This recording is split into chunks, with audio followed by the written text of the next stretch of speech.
Bonjour, ici Mathieu, bienvenue sur la chaîne Le Pouvoir des Mots. Aujourd'hui, je suis en compagnie de Tony Lux, le créateur de la première maison marketing de luxe.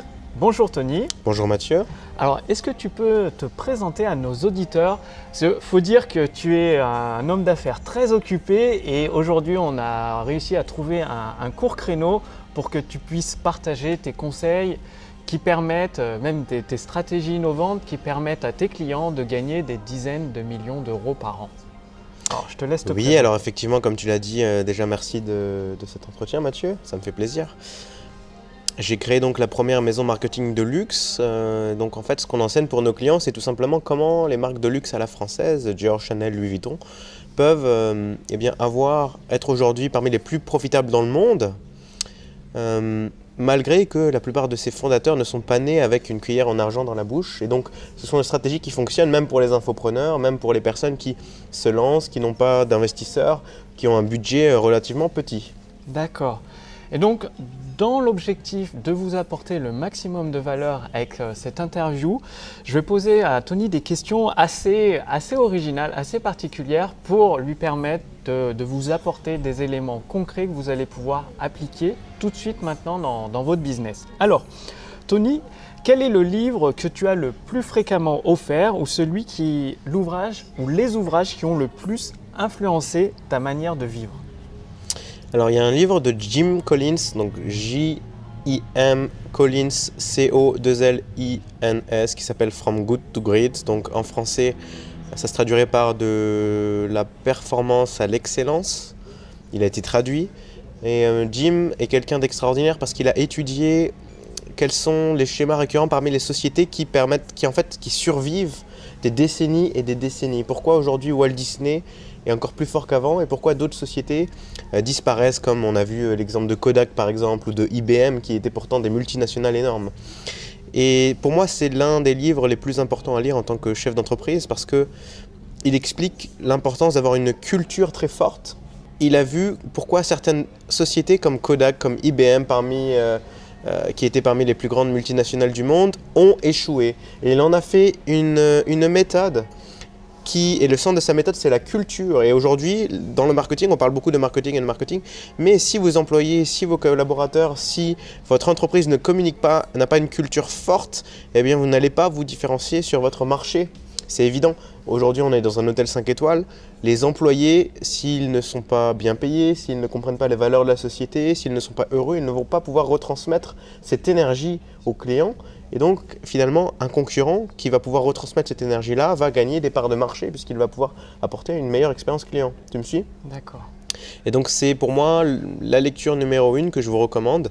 Il parle aussi un petit peu de recrutement. Il explique que c'est pas important de savoir où mettre les personnes de son équipe. Ce qui est important, c'est d'abord d'avoir les bonnes personnes dans son équipe. À partir du moment où il prend cette métaphore, à partir du moment où on a les bonnes personnes dans le bus, eh bien, ensuite, on va savoir où aller. Ces personnes-là vont trouver la bonne direction, vont trouver les solutions. Donc, au lieu de se demander où je vais, plutôt s'entourer des bonnes personnes qui ensuite pourront nous aider. D'accord. Bon, je crois que j'aurai de la lecture parce que je ne connaissais pas du tout ce livre. Merci Tony. Alors, quel est ton meilleur achat pour moins de 100 €, un achat qui a eu le plus d'impact sur ta vie au cours des 6 derniers mois ou récemment? Par exemple, si tu as des détails précis, une marque, un modèle de ce que tu as découvert. Alors en dehors de la caméra, lorsque j'ai lu la question quelques minutes avant, je me suis dit bon, qu'est-ce que je vais répondre à cette question? Pour moi, à moins de 100 €, ce serait sans doute un Moleskine et un stylo, tout simplement. Parce que je considère que c'est peut-être un basique, mais je considère que tout maître dans tout domaine doit sans doute toujours continuer à pratiquer. Je sais que tu es ceinture noire de judo, Oui. et tu sais que les plus grands champions de judo pratiquent toujours le même mouvement. 10 000 fois, il y a d'ailleurs une citation célèbre qui dit qu'on doit avoir davantage peur de quelqu'un qui a pratiqué 10 000 fois le même mouvement que quelqu'un qui a pratiqué 10 000 mouvements différents une seule fois. Et donc pour moi, l'un des fondamentaux en tant qu'entrepreneur, c'est d'améliorer sa capacité de penser, sa capacité de brainstorming, et donc un Moleskine et un crayon, et se poser les bonnes questions. Certaines questions que je me pose tous les jours, certaines questions que vous pouvez vous poser. Comment améliorer mes offres ? Qu'est-ce que la valeur pour mes clients, qui est différente la plupart du temps de la valeur qu'on considère créée pour nos clients? Et donc voilà, faire une liste comme ça de questions extrêmement fortes, extrêmement puissantes, et prendre peut-être 10 minutes par jour, 15 minutes par jour pour toujours vous entraîner à avoir ce muscle de créativité et là vous allez pouvoir innover. D'accord, merci Tony. Alors, de quelle façon un échec ou un prétendu échec t'a-t-il préparé pour une réussite ultérieure? En gros, quel est ton meilleur raté, quoi? J'en ai eu beaucoup, comme tout le monde. Oui. La chance entre guillemets que j'ai eue, c'est que les ratés qu'on a eus pour des clients, les lancements ont tout de même été profitables. Donc, ils ont quand même eu un retour sur investissement largement supérieur à leur investissement. Mais je peux prendre l'exemple d'une cliente au Canada. J'ai accepté le projet. En l'occurrence, elle vendait une solution de yoga pour les femmes d'un certain âge. Et donc ces femmes n'ont pas accès à la technologie, n'ont pas l'habitude d'utiliser beaucoup les ordinateurs. Et donc elle est venue avec cette idée de lancer un programme en ligne, de yoga en ligne à distance sur Internet, face à une audience finalement qui n'est pas du tout habituée à utiliser la technologie, Internet, etc. Donc ça a été un lancement qui n'a pas vraiment décollé. Bien sûr, elle a eu un retour sur investissement positif, mais j'ai appris de cet échec. Il n'y a pas vraiment d'échec, il n'y a que des leçons à apprendre. J'ai appris qu'effectivement, il faut savoir dire non au client, non à l'avance plutôt que lui dire oui, le client est roi. Parfois, il faut apprendre à dire non au client pour mieux le servir. Donc ça a été une des leçons que j'ai appris dans ma carrière. Donc ouais, en fait, toi, tu parles plus de leçons plutôt que d'échecs. Donc c'est vraiment très, très important. Les mots sont vraiment très, très, très, très importants. Et donc, qu'est-ce que tu inscrirais sur un panneau publicitaire si tu souhaitais faire passer un message à des millions et des millions de personnes pour les influencer, quoi? D'un point de vue marketing, d'un point de vue business en général? Le point de vue que tu choisis, ça peut être personnel, business, marketing. Tu as l'occasion de faire afficher ton message à des millions de personnes. Qu'est-ce que tu mets sur ce panneau? Alors ça peut être un petit peu cliché, mais pour moi, ce serait 2 mots tout simplement, penser grand. Je pense que beaucoup d'entrepreneurs se définissent des petits objectifs et donc ils arrivent à atteindre leurs petits objectifs. D'accord. Et c'est James Cameron qui disait que si on vise la Lune, au pire on atterrit dans les étoiles. D'accord. Et donc je pense, voilà, c'est le pouvoir de l'ambition. Steve Jobs disait que tout ce qui est autour de nous, là aujourd'hui on est dans un hôtel, il y a des lois, il y a un gouvernement, il y a un building, tout ce qui a été créé autour de nous, la technologie qui nous permet aujourd'hui de communiquer, vous de voir cette vidéo, tout ce qui est autour de nous a été créé par quelqu'un qui s'est dit c'est possible. Et cette personne-là n'avait rien forcément de plus que vous. Et donc je pense qu'à partir du moment où on comprend cela, on peut tout changer. C'est-à-dire qu'il faut se donner l'autorisation d'innover, de penser grand et de se dire oui, je peux changer les choses, oui, je peux casser les codes dans mon entreprise, dans mon marketing, et de se donner la permission de penser grand, de penser d'un point de vue financier, peut-être aller au-delà du million, peut-être au niveau milliard, mais de penser beaucoup plus grand, beaucoup plus d'impact, ne pas seulement innover dans notre marché local, innover de manière mondiale. C'est ce qu'a fait Steve Jobs. J'adore beaucoup Steve Jobs. On parlait tout à l'heure de livres que je recommande. Lisez son autobiographie de Isaac Walton. Exactement, qui est extraordinaire. Steve Jobs, il nous raconte qu'il avait sans cesse des ingénieurs qui avaient pour mission d'innover pour développer cet écran tactile de l'iPad. Là, on voit un iPad. Et beaucoup d'ingénieurs lui disaient c'est pas possible, c'est pas possible. Et on parlait de Jim Collins tout à l'heure dans le pouvoir de la culture de l'entreprise. Il a viré systématiquement toutes les personnes, tous les ingénieurs qui étaient entre guillemets plus intelligents que lui dans cette branche, puisqu'ils sont payés pour développer et lui, il n'était pas capable de faire ça, c'était un visionnaire. Mais il a viré toutes les personnes qui lui ont dit c'est pas possible, jusqu'à ce qu'au bout d'un moment, ils ont trouvé la solution, ils ont créé une innovation mondiale et aujourd'hui on a l'écran tactile et c'est quand même grâce à eux. Donc, et en fait, finalement, et d'un point de vue marketing, ce qui est très intéressant, c'est que finalement, au lieu d'investir dans la publicité, il n'a pas investi un seul euro dans la publicité, il a cherché à innover d'abord. Et lorsque vous êtes capable d'innover de manière extraordinaire, de manière très forte, d'innover de manière à ce que vous donnez exactement ce que le marché veut, ce dont il ne sait même pas peut-être encore qu'il a besoin, là, vous allez attirer l'attention des médias, du marché et vous allez exploser votre chiffre d'affaires. Donc pour moi, c'est une philosophie très importante. Penser grand, ça va un petit peu plus loin, je viens de la développer. D'accord, merci Tony, très très très très important. Alors, quel est l'un des meilleurs investissements ou l'un des plus rentables que tu aies jamais fait, que ce soit en temps, en argent ou en énergie ou autre chose? Pour moi, ça a été de prendre le temps de rencontrer des mentors, c'est-à-dire des personnes qui... Aujourd'hui, vous avez sans doute des mentors, peut-être que vous suivez des coachs sur Internet, peut-être que vous suivez des consultants marketing, des conseillers, il y en a beaucoup en France. Il faut savoir que toutes les personnes qui se lancent, la plupart en France en tout cas, ont d'autres mentors. Ils reprennent les méthodologies d'autres personnes, souvent aux États-Unis. Alors pourquoi ne pas aller voir l'original qui a inventé cette méthode plutôt que la copie?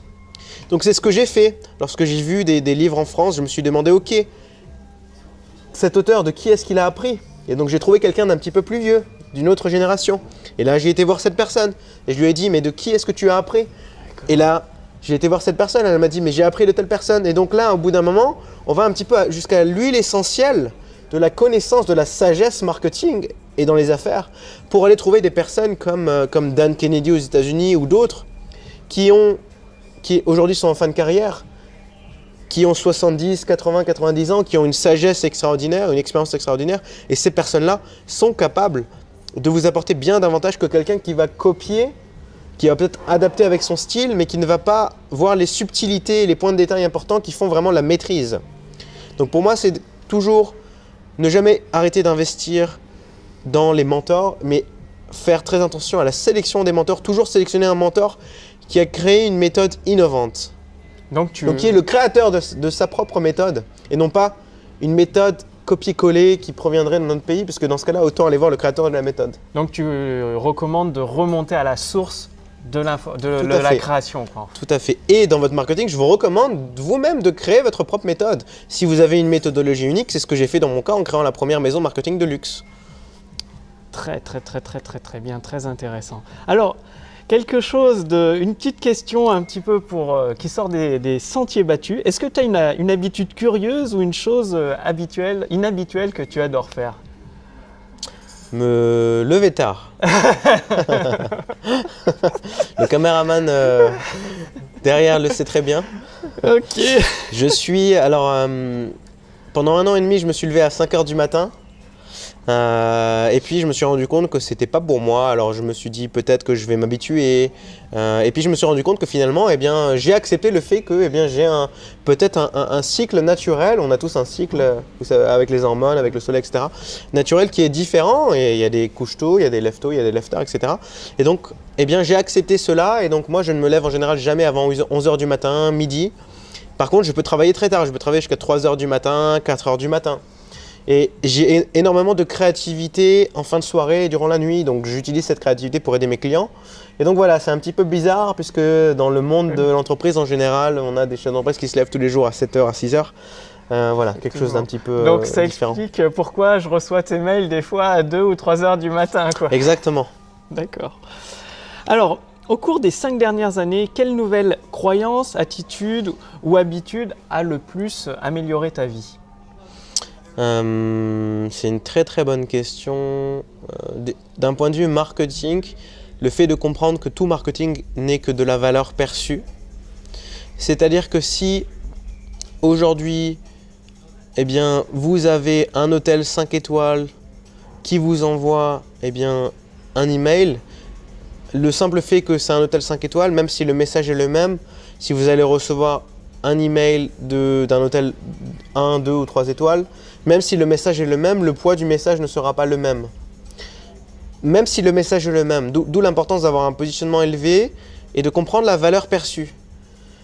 Si aujourd'hui une grande célébrité, si aujourd'hui on interviewe le président de la République et qu'on lui demande quelle habitude bizarre tu as pour réussir, et qu'il vous donne une réponse et que demain vous entendez la même réponse de quelqu'un d'autre qui peut être beaucoup moins connu, le poids de cette réponse ne va pas être le même. D'accord. Donc comprendre l'importance de la valeur perçue, comprendre que c'est une règle, on juge tous un livre à sa couverture, et comprendre que finalement on ne peut rien y faire. La seule chose qu'on peut faire, c'est accepter ces règles et accepter de jouer avec ces règles pour gagner le jeu entrepreneurial. Donc ça, c'est d'un point de vue marketing. Après, d'un point de vue plus personnel, j'ai compris l'importance d'être avec quelqu'un Aujourd'hui, je suis avec une femme extraordinaire qui s'appelle Tamara. Je suis très content d'être avec elle.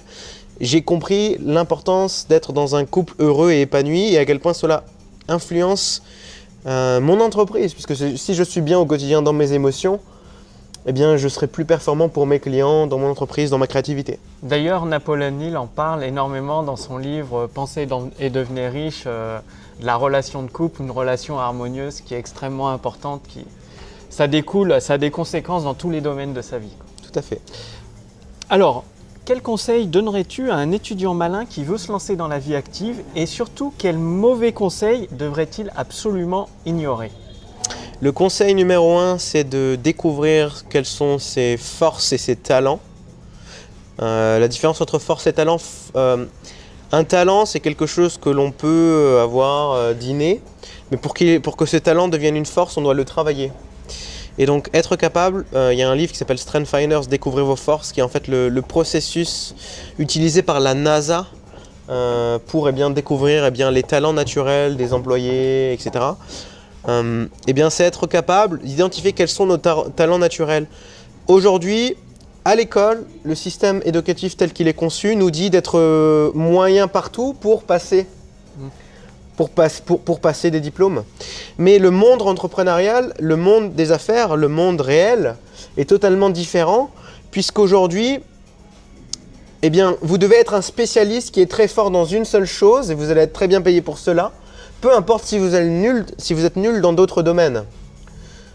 Et donc, mon conseil, c'est de se concentrer sur découvrir ses talents et développer ses forces pour lier sa carrière à ses talents et ses forces au lieu de chercher à être moyen partout. Parce que quelqu'un qui est très bon et qui a un talent, pour lui, ce sera naturel de le développer. Il sera largement meilleur que quelqu'un qui est très bon, mais qui le fait à contre-cœur, qui n'est pas naturellement doué pour cela. Tu me suis? D'accord. Justement, toi, tu l'as un peu appliqué parce que je pense qu'on peut le dire, tu as quitté l'école à 17 ans. Donc, oui. Tu n'as pas le bac, tu n'as pas de diplôme. Non. Et tu as vraiment tout de suite axé sur tes talents pour les développer et en faire des forces qui permet aujourd'hui à tes clients de faire des dizaines de millions d'euros par an, quoi.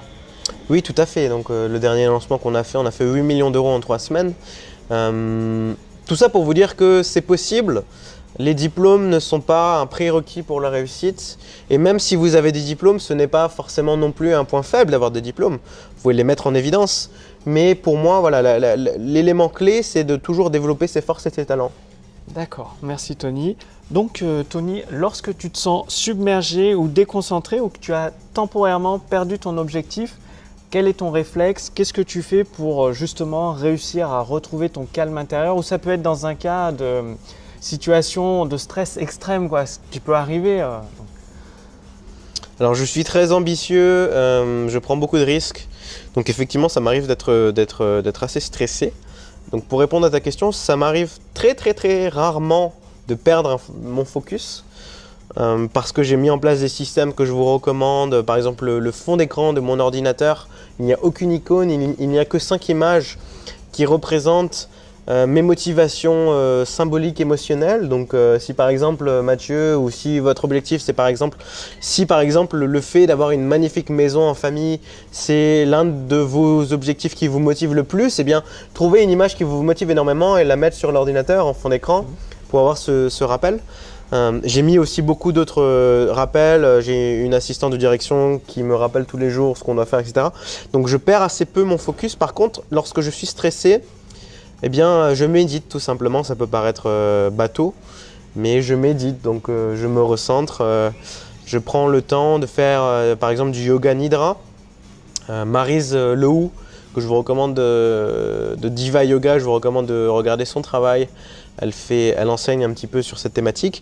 Tout simplement, je ferme les yeux et puis je sens le poids de mon pied droit, de mon pied gauche. Je sens le poids de l'air.